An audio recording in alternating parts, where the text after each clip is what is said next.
Okay. So, this piece, I keep doing this.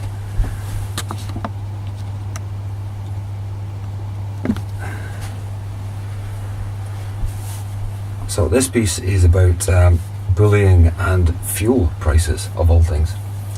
By which I'm specifically talking about the liquid fossil fuels, like, you know, the gas, petrol that you put in your car fuel tank, or it applies equally, of course, to the diesel, the red diesel in the UK that you get for your heating system, although that's got a lot less tax on it, of course, which is why there's some naughties going with that. But these fuel prices go up and down, apparently at a whim, although you know, if you look into it, you always find there's some reason given. There's a shortage of oil, there's a glut of oil, but the start of this is going to be about bullying, and you're going to wonder, well, what can these two things have in common? Well, if I explain, the bullying situation is no good if a bully keeps on at it, day in and day out. And the example I can give, though there's numerous, is of somebody I know very well, who their sister was terribly prone to being an absolute git. It turns out that whole family had a reason for keeping this person I know rather oppressed with bullying in one sort or another. They always wanted to be on top, and of course the reason for oppression is that it stops people from asking questions. And there was a financial linkage, okay? So if you want to stop people from asking awkward questions about a financial thing that you're connected with, the way to do it is to effectively be on top all the time. So this sister in particular kept on, she'd have a go at me or at this person I know very well, and then a couple of days later she'd be inviting her out to a nightclub or something like this. And I said to this person, look, you know, this bully, this is what this is. This sister of yours is a bully.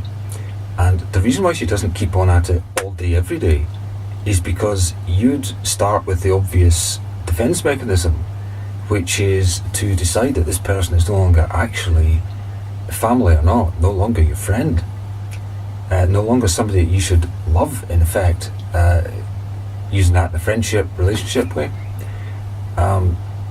As I said to our daughters, you know, when they had difficult times with kids at school, like one kid was saying one of our daughters couldn't do well at school because one of these kids was saying, if you get a better mark than me, I'm not going to never be your friend. And as I explained to our daughter, the best way to deal with that is not to be their friend.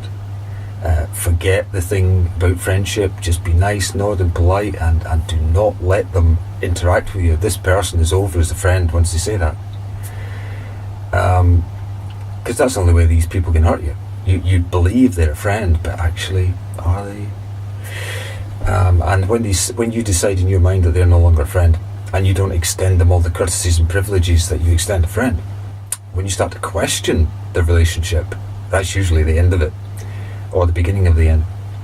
And I said to this person I know well, that had this sister who was a bully, I said, they come in and out like the tide. That's how the bullying is done. If they did it all day, every day, you'd pretty soon realise you had to give up on this person because they're a waste of time, and they're certainly not your friend. And if you're going to be family, you've got to earn that title of family. Just being blood related isn't enough. You've got to earn being family. And some people just don't get that. They think they can just rely on people to just give way all the time and take the bullying. How's that like fuel prices? Take a look at it, it's exactly the same. These sheikhs, who mostly run the oil business, oligarchs, sheikhs, you know, the very rich people that run all this business, they don't need to make money all the time, and they know that if they keep pressing people for high prices for oil and fuel, people will find an alternative, which is of course exactly what's happened. Elon Musk has come along with Tesla and blown all the mainstream car makers who basically were in bed with the oil suppliers and fuel suppliers, blown all that out of the water. He's got his Tesla Roadsters or Sportsters or Model Ds or wherever they are, Ludicrous or wherever they are, And these electric cars are just blown out of the water. And Nissan, although they're part of Renault Nissan, they've kind of got on board with all this, and they've got their Leaf, and they're bringing out another model this year. So the oil companies and the fuel companies, petroleum refineries, are now finding that they're challenged. So guess what? From a massive high of fuel, like in the UK, petrol and diesel were about £1.50 for a litre. Now that's just ridiculous, because that's over £6 a gallon, which is like, at the time, was about $9. No American would pay $9 for a gallon of fuel. They would pay anywhere near probably half that, unless they were in Alaska or somewhere where there's a lot less competition, and you've got to pipe the stuff people accept to a degree that fuel will cost more than. So when it's nearly $10 for a gallon of fuel, you think, God almighty. Now, I made my little protest, which wasn't a huge thing, but I made my little protest against the fuel companies, which I believe solidly have been buying up patents and by all sorts of methods preventing electric vehicles from taking off for many decades. Ever since Henry Ford got in bed with them, and they all kind of agreed to do certain things to make sure electric vehicles never got anywhere back in the 1910s, 20s, 30s. More recently, all the car manufacturers have been quite reliant really on expertise from the oil companies, and money of course. And so you get Volkswagen and mainstream car makers like that offering another 1 mile per gallon a year or something, or lying about what emissions they have or whatever. And then Tesla comes along and knocks it all out of the park. And Nissan basically enabling you, if you charge at home, to have fuel cost, energy cost in a car at a fifth the cost of buying fossil fuel at pump. Now this isn't the case if you actually charge up, at one of these facilities at a service station or something. But nonetheless, in effect, the comparison is you can charge up at home compared to buying fuel at a gas station, and it's a fifth as much. It's early morning here in the UK, so the birds are singing. They're happy today.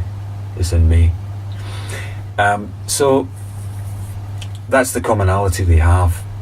The tide going in and out is the analogy, and the commonality that bullies and fuel prices have is they go up and down, and if they stayed high, electric cars would be all over the place. But because the oil supplier bullies know that they mustn't keep at it, because then the world will find an alternative, and quickly, they keep receding with the prices. They're already rich, so they can afford to take a time of fallow earnings, but even low earnings are pretty high. And that's what bullying and oil prices have in common. They come in and out like the tide. The bully can't keep at it day in and day out. You go to martial arts classes, you do all sorts of stuff. You decide they weren't your friend, you'd maybe even tell somebody. Who knows? You would have defense mechanisms in place. But if the bully comes and goes and doesn't keep at it all day, every day, actual actions against you, you might think, oh, well, maybe they won't touch me today. And that's how they get away with it. So, I mean, in some ways I was badly treated, in other ways less badly treated, because once I got a handle on this, I turned out to be quite an intolerant person of stuff like this. Those people who tolerate things like this will more often than not keep going into school, keep going into work, keep going about their business, hoping that they won't be touched today, you know what I mean? But that's the thing they have in common. And if you think of the oil suppliers and petroleum suppliers as being like a kind of bully, and they have the same problems and the same benefits, you'll realise why this coming in like the tide thing with the oil prices and the fuel prices benefits them. They don't go low in price for a while to help consumers. They go low in price for a while to make sure another Tesla or two doesn't spring up and another 100,000 electric cars don't get sold. They can see their grip is slipping, but as long as 95% of the world's vehicles run on this crap, they've still got the world by a stranglehold. So, buy electric soon. That's my advice. And don't take bullying, go to a martial arts class.